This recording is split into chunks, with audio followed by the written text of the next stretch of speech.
33 జిల్లాల్లో ఎక్కడైనా గ్రామాలు, మండలాలు, పట్టణాలు, మున్సిపాలిటీ చెరువులు, ప్రభుత్వ స్థలాలలో అక్రమ కట్టడాల్లో మీకున్న అవగాహన, ఆలోచనలు ప్రభుత్వం దృష్టికి తీసుకురావాలని మంత్రి పొన్నం ప్రభాకర్ అన్నారు.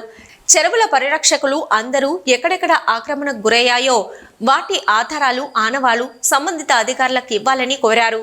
తెలంగాణ వ్యాప్తంగా చెరువులు పరిరక్షించుకోవాలని స్వచ్ఛంద సంస్థలకు గతంలో ఇక్కడ చెరువులు ఉండే అని తెలిసిన వారు స్థానికులు ఎవరైనా పోలీసులు, అధికారులు, రెవెన్యూ ఇలా ప్రభుత్వం దృష్టికి తీసుకురావాలని అన్నారు.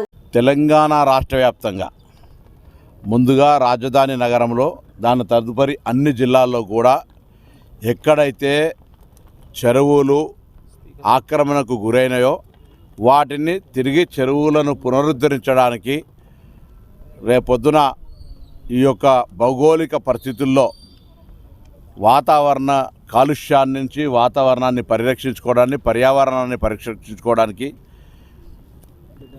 గతంలో ఉన్నటువంటి చెరువులకు ప్రభుత్వ లెక్కలకు, రికార్డులకు అనుగుణంగానే కార్యక్రమాలు జరుగుతున్నాయి.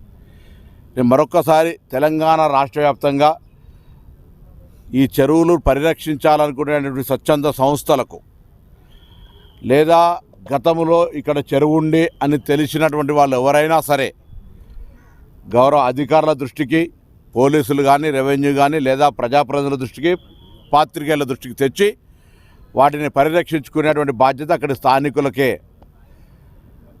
ప్రభుత్వం ఎవరి మీద రాజకీయపరమైనటువంటి కక్ష సాధింపు కానీ, ఉద్దేశాలు కానీ లేవు. దీనికి ప్రజల నుంచి వస్తున్న స్పందన, రాష్ట్ర వ్యాప్తంగా ప్రజలు ఈ అంశాన్ని హర్షిస్తూ ఉన్నారు. అనేక సందర్భాల్లో ఎక్కడైనా అన్యాయంగా జరిగిందంటే తప్పకుండా మీరు న్యాయస్థానాలు ఉన్నాయి.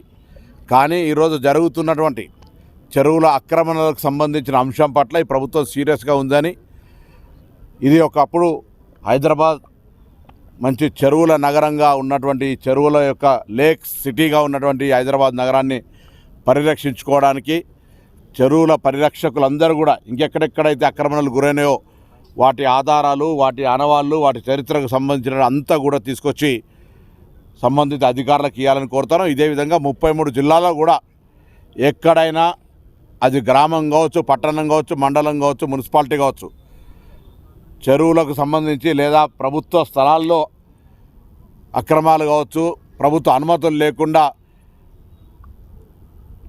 పెద్ద పెద్ద అక్రమ కట్టడాలు కావచ్చు, వాటన్నిటి పట్ల మీకున్న సమాచారాన్ని, అవగాహనను, ఆలోచనను ప్రభుత్వం దృష్టికి తెమ్మని చెప్పి కోరుతాను. ప్రజలకు కూడా ఇటువంటి కార్యక్రమాల్లో భాగస్వాములు కావాలని సందర్భంగా విజ్ఞప్తి చేస్తూ ఉన్నాను.